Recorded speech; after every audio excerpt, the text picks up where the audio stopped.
بسم الله الرحمن الرحيم. الحمد لله رب العالمين والصلاة والسلام على محمد وعلى آله وأصحابه أجمعين.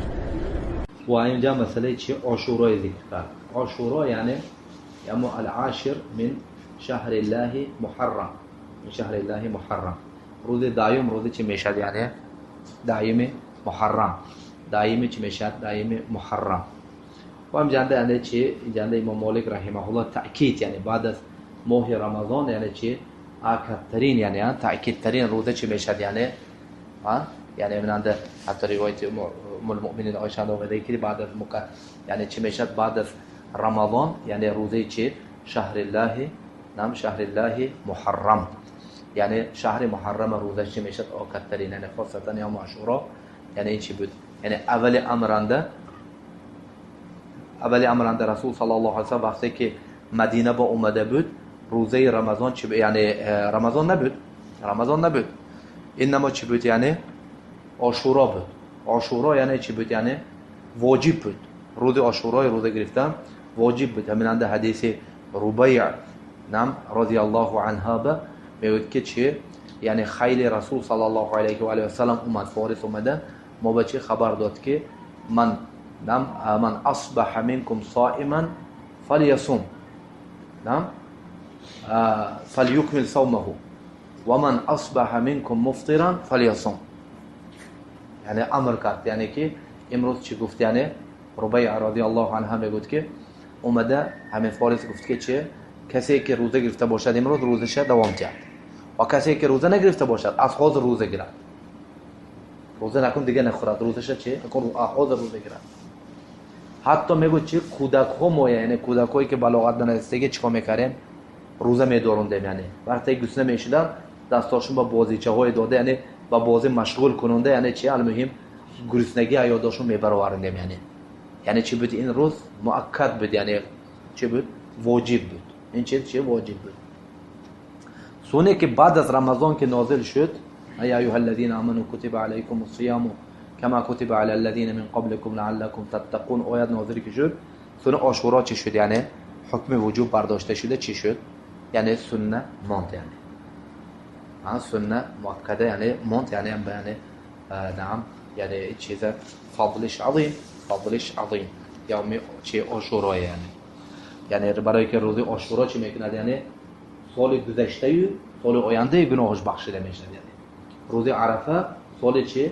گذشته اما محرم چه سال گذشته سال می اومدگی چی میشد یعنی چی وای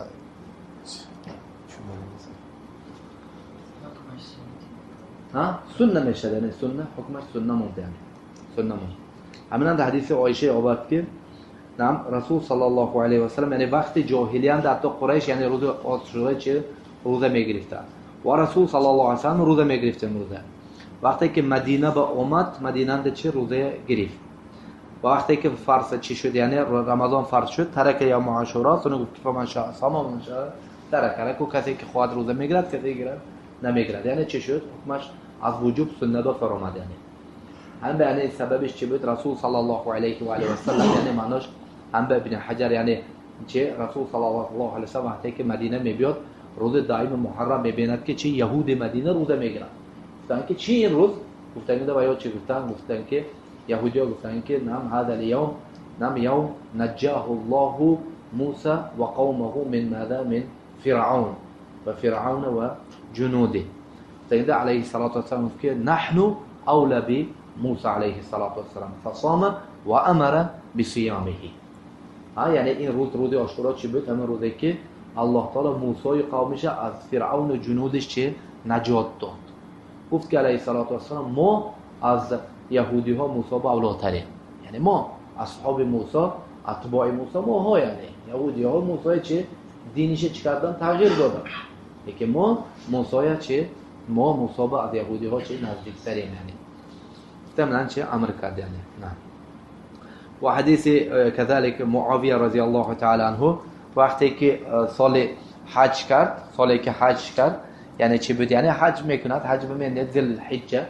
یعنی سونه بعد الحجه چی میگه محرم میگه محرم اشاهد که جنده بود مدینه اومده بود تو مدینه اند خطبه کرد